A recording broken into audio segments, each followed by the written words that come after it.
Selamat pagi, Shalom. Kami dari kelompok 5 akan memaparkan hasil diskusi kami dengan judul Upaya Pencegahan dan Pengendalian Penyakit Menular dan Tidak Menular.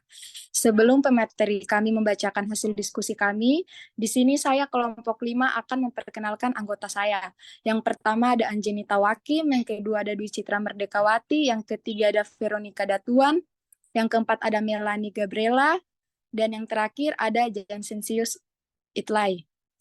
Saya persilahkan untuk pemateri membacakan hasil diskusi kami. Definisi penyakit menular dan tidak menular. Penyakit tidak menular adalah penyakit yang tidak menular dan bukan disebabkan oleh penularan vektor, virus, atau bakteri, namun lebih banyak disebabkan oleh perilaku dan gaya hidup. Penyakit menular adalah penyakit yang disebut juga infeksi yang dapat menular ke manusia di mana disebabkan oleh agen biologi antara lain virus, bakteri, jamur, dan parasit.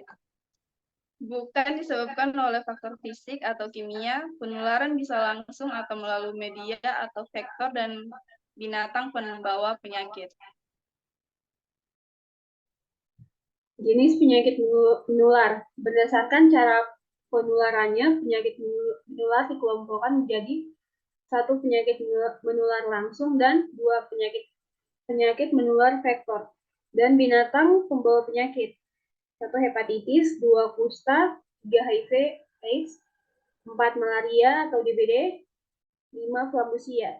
Jenis penyakit tidak menular, 1 penyakit keganasan misalnya kanker, 2 penyakit endokrin, nutrisi dan metabolik, 3 penyakit sistem saraf, 4 penyakit sistem pernafasan, 5 penyakit sistem sirkulasi, 6 penyakit mata dan apnexa, 7 penyakit telinga dan mastoid, 8 penyakit kulit dan jaringan subkutaneus, 9 penyakit sistem genitourinaria, 10 penyakit gangguan mental dan perilaku, 11 penyakit kardiovaskular. Pencegahan dan pengendalian penyakit PTM. Pencegahan: 1. Perilaku hidup sehat, 2. Lingkungan yang sehat, 3. Menjaga kondisi tubuh. Pengendalian: cek kondisi kesehatan secara berkala, asap rokok, R. Rajin aktivitas fisik, D. Diet sehat dan kalori seimbang, I. Sehat istirahat yang cukup, K. Kendalian stres. Penyakit menular, upaya pencegahan, pengendalian, dan pemberantasan dilakukan melalui beberapa kegiatan. 1. Promosi kesehatan, 2. Surveillance kesehatan, 3. Pengendalian faktor risiko, 4. Penemuan kasus, 5. Penanganan kasus, 6. Pemberian kekebalan imunisasi, 7. Pemberian obat pencegahan secara massal.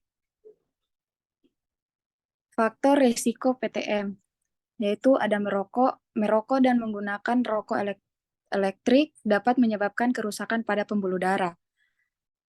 Kurang aktivitas fisik yang menyebabkan penumpukan lemak dan mengurangi kebugaran tubuh. Kurang konsumsi buah dan sayuran menyebabkan kekurangan serat yang bermanfaat untuk kesehatan. Konsumsi alkohol memiliki dampak terhadap kesehatan hati, ginjal, otak, dan lain-lain. Di sini ada faktor risiko penyakit menular, yaitu 1. Melalui kontak jasmani. Kontak jasmani ini terdiri atas 2 jenis, yaitu kontak langsung dan kontak tidak langsung. Yang kedua ada melalui makanan dan minuman. Penyakit dapat menular melalui perantara makanan dan minuman yang telah terkontaminasi. Yang ketiga ada melalui serangga. Penyakit yang dapat menular dengan perantara serangga. Yang keempat ada melalui udara. Penyakit yang ditularkan dengan cara ini terutama pada penyakit saluran pernafasan. Baik, ini saja hasil diskusi kami dari kelompok 5. Jika ada pertanyaan dari kelompok lain, silakan bisa berkomentar di kolom komentar. Terima kasih, selamat pagi.